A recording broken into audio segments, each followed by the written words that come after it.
नमस्कार दर्शक बंधु एही वर्ष मे मास 26 तारीख रे सोमवार ज्येष्ठ मासरे अमावास्या तिथि पड़ुची जहाकू आमे बट सावित्री बा सावित्री अमावास्या बोली कहुअछि एवं एही अमावास्या बा एही पूजाटी एही मासरे सोमवार दिन पड़ुची।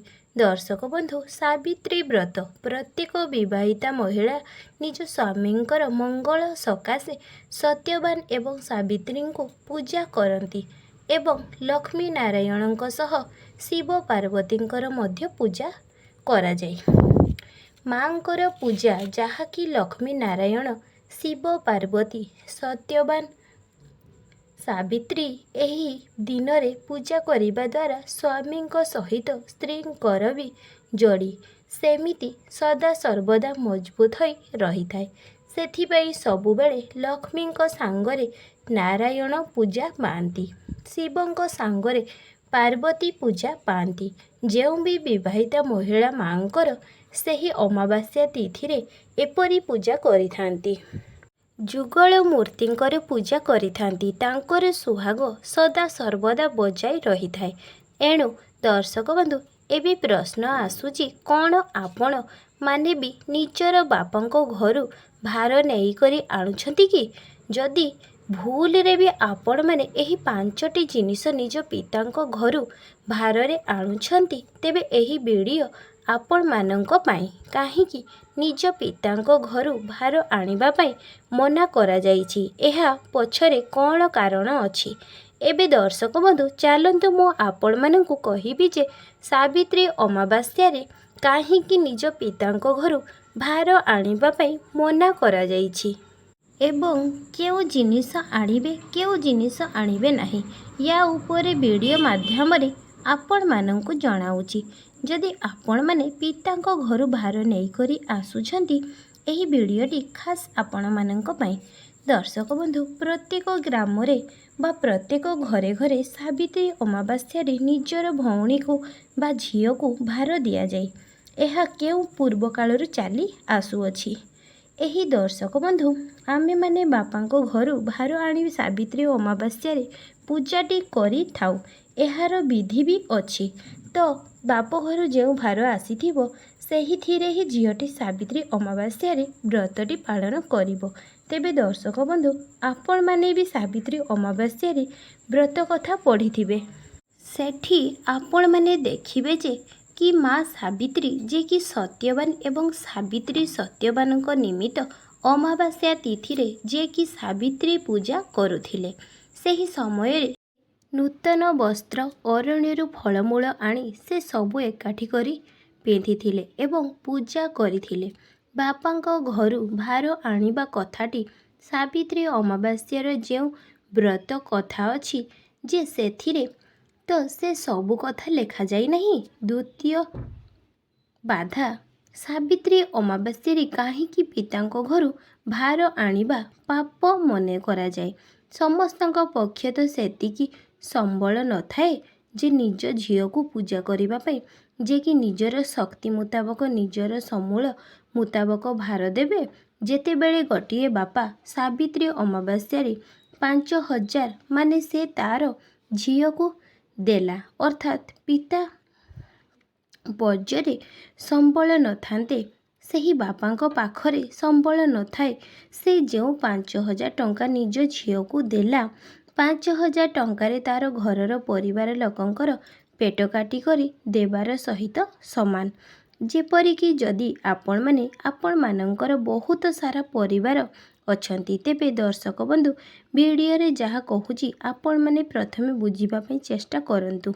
जदि आपण जणे गोटिए बापार समूल नाही से बापार जदि समूल न थाए सेही 5000 टंका को झियो को देला घर परिवार लोकर पेट काटिबा सहित समान।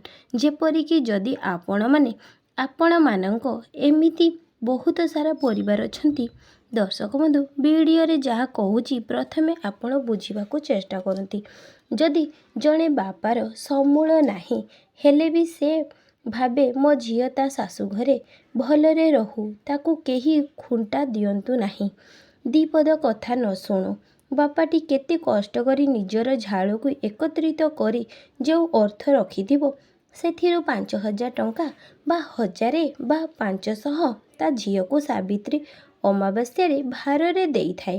କିନ୍ତୁ ଦର୍ଶକ ବନ୍ଧୁ, ତାହାର ଯେଉଁ ପରିବାର ଘରେ ବୁଢ଼ା ବାପା ବୁଢ଼ୀ ମାଟିଏ ଥିବେ, ଘରେ ପୁଅ ଝିଅ ସ୍ତ୍ରୀ ଥିବେ, ବହୁତ ପ୍ରକାରର ଘରେ ଆର୍ଥିକ ପରିସ୍ଥିତି ଥିବ, ସେ ସବୁକୁ ସେ ବାପାଟି କିପରି ସମ୍ମୁଖୀନ କରିବ? ସେ ଯେତେବେଳେ ବି ଦଉଛି ଦୁଃଖରେ ହିଁ ଦଉଛି। କ'ଣ କରିବ? ତାର ଝିଅର ସମ୍ମାନର କଥା ଆସୁଛି। ତେଣୁ କୁହାଯାଏ ଯେ ଯେଉଁମାନଙ୍କ ପାଖରେ ସମୂଳ ଅଛି ସେମାନେ 5,000 କ'ଣ 5,00,000 ଦେଇଦେଲେ ବି ସେମାନଙ୍କ ଉପରେ କୌଣସି ପ୍ରଭାବ ପଡ଼ିବ ନାହିଁ। ତେଣୁ କହିବାର ତାତ୍ପର୍ଯ୍ୟ, ନିଜ ପାଖରେ ଯେତିକି ସମୂଳ ଅଛି, ନିଜ ସ୍ୱାମୀଙ୍କର ଯେତିକି ସମୂଳ ଅଛି ସେତିକିରେ ପୂଜା କରନ୍ତୁ। କାରଣ ଈଶ୍ୱର ସବୁବେଳେ ଦେଖନ୍ତି ଗୋଟିଏ ଭକ୍ତର ଭାବ କେତେ ଅଛି।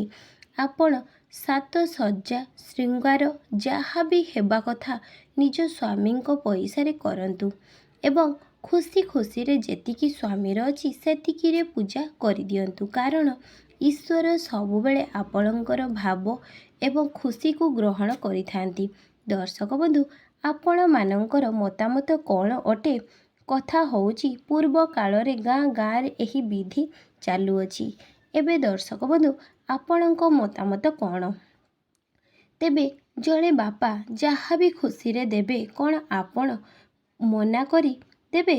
କହିବାର ତାତ୍ପର୍ଯ୍ୟ ହେଉଛି ଯେ ନିଜ ସ୍ୱାମୀଙ୍କର ଯେତିକି ସମୂଳ ଅଛି ସେତିକିରେ ଖୁସିରେ ଖୁସିରେ ପୂଜା କରନ୍ତୁ। ଆପଣଙ୍କ ପାଖରେ ଯାହା ଅଛି ଆପଣ ନିଜର ଘର ଖର୍ଚ୍ଚରେ ଲଗାଇ ଦିଅନ୍ତୁ, କିନ୍ତୁ ପୂଜାରେ ବ୍ୟବହାର କରନ୍ତୁ ନାହିଁ। ତେବେ ଆଉ ଗୋଟିଏ କଥା, ଯଦି ବାପାଙ୍କର ସେତିକି ସମୂଳ ଅଛି ଆପଣ ଘର ଖର୍ଚ୍ଚରେ ଲଗେଇ ଦିଅନ୍ତୁ। ତେବେ ସାବିତ୍ରୀ ବ୍ରତ ପୂର୍ବରୁ ଆପଣ ସ୍ୱାମୀଙ୍କ ପଇସାରେ ଯାହା ବି କିଣିବାର ଅଛି କିଣି ନିଅନ୍ତୁ।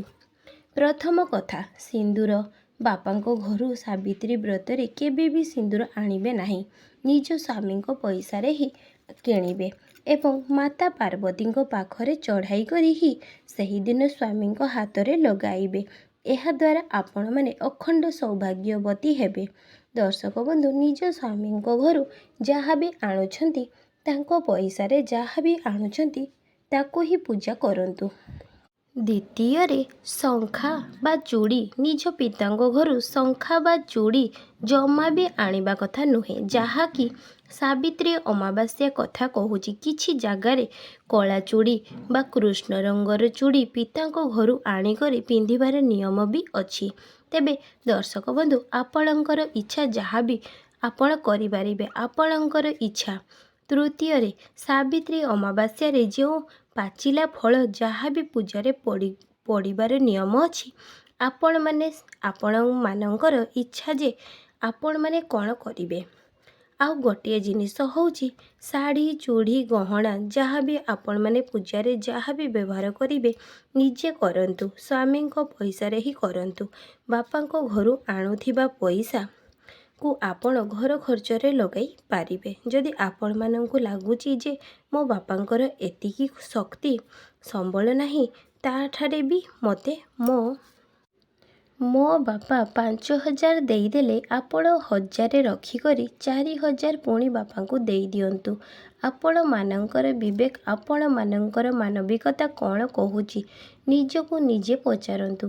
ଆପଣମାନଙ୍କ ଉପରେ ନିର୍ଭର କରେ ଯେ ଆପଣମାନେ କ'ଣ କରିବେ, କ'ଣ କରିବାକୁ ଚାହୁଁଛନ୍ତି। ଏହି ଯେଉଁ ସ୍ୱାମୀଙ୍କର ଦୀର୍ଘାୟୁ ନିମନ୍ତେ ଆପଣମାନେ ଯେଉଁ ବ୍ରତ ବା ଉପବାସ କରୁଛନ୍ତି ସେଥିରେ କେବଳ ଆପଣଙ୍କର ଭାବ, ସ୍ନେହ ଭାବ ଈଶ୍ୱରଙ୍କ ପ୍ରତି ରହିବା ଦରକାର। ବାକି ସବୁ ତ ବାହ୍ୟ ଜିନିଷ ଯାହା ବି ଆପଣମାନଙ୍କର ନିଜେ ନିଜେ ଖୁସି ଅନୁସାରେ କରିବା କଥା। ଏହି ଦିନ ଆପଣମାନେ ଷୋଳ ଶୃଙ୍ଗାର ନିଶ୍ଚୟ ହୁଅନ୍ତୁ। ଯେପରିକି ପାଦରେ ଅଳତା ଲଗାଇବା, ହଳଦୀ ଲଗାଇବା, ସ୍ନାନ ସମୟରେ ଏବଂ ନିଜକୁ ଭଲ ଭାବରେ ସାଜ ଶୃଙ୍ଗାର କରିବା। କେବେ ବି ସାବିତ୍ରୀ ଅମାବାସ୍ୟାରେ କଳା ରଙ୍ଗର ଶାଢ଼ୀକୁ ପିନ୍ଧିବେ ନାହିଁ ଏବଂ ପୁରା ଧଳା ରଙ୍ଗର ଶାଢ଼ୀ ପିନ୍ଧିବେ। ସେଥିରେ ଅନ୍ୟ ରଙ୍ଗ ଟିକେ ରହିବା ଦରକାର ଅଟେ। ଏହି ଦିନ ନିଜକୁ ସ୍ୱାମୀଙ୍କ ସାଙ୍ଗରେ କଳି ଝଗଡ଼ା କରନ୍ତୁ ନାହିଁ। କିଏ କାହାର ସ୍ତ୍ରୀକୁ ଉପହାର ଦେଉଛି, ଆପଣ कहीकि ମୋତେ ଦେଉନାହାନ୍ତି ଏହିଭଳି କୌଣସି ବିଚାର ନିଜ ମନରେ ରଖନ୍ତୁ ନାହିଁ।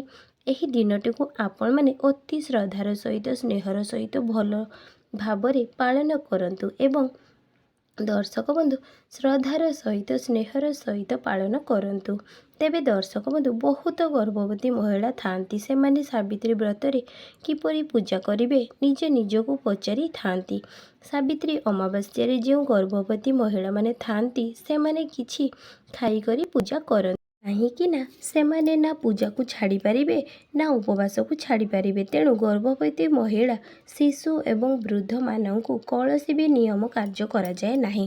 ସେମାନଙ୍କୁ କୌଣସି ପାପ ଲାଗେ ନାହିଁ। ସେମାନେ କିଛି ଖାଇକରି ବି ପୂଜା କରିପାରିବେ। ଏହି ଦିନକୁ ସାବିତ୍ରୀ ଅମାବାସ୍ୟା ପଡ଼ୁଛି ଦିନ 12ଟା ପରେ ପଡ଼ୁଅଛି। ଦିନ 12ଟା ପରେ ହିଁ ଆପଣମାନେ ପୂଜା କରିବେ ଏବଂ କିଛି ଜାଗାରେ ଶିଳ ବସାଇ କରି ସାବିତ୍ରୀ ସତ୍ୟବାନ ହିସାବରେ ପୂଜା କରାଯାଏ। କିଛି ଜାଗାରେ ବଡ଼ ଗଛକୁ ଏବଂ କିଛି ଜାଗାରେ ହଳଦୀକୁ ପୂଜା କରାଯାଏ। ଏବେ ଆପଣଙ୍କ ସ୍ଥାନରେ କିପରି ପୂଜା କରାଯାଏ ତାହା ଜଣାନ୍ତୁ।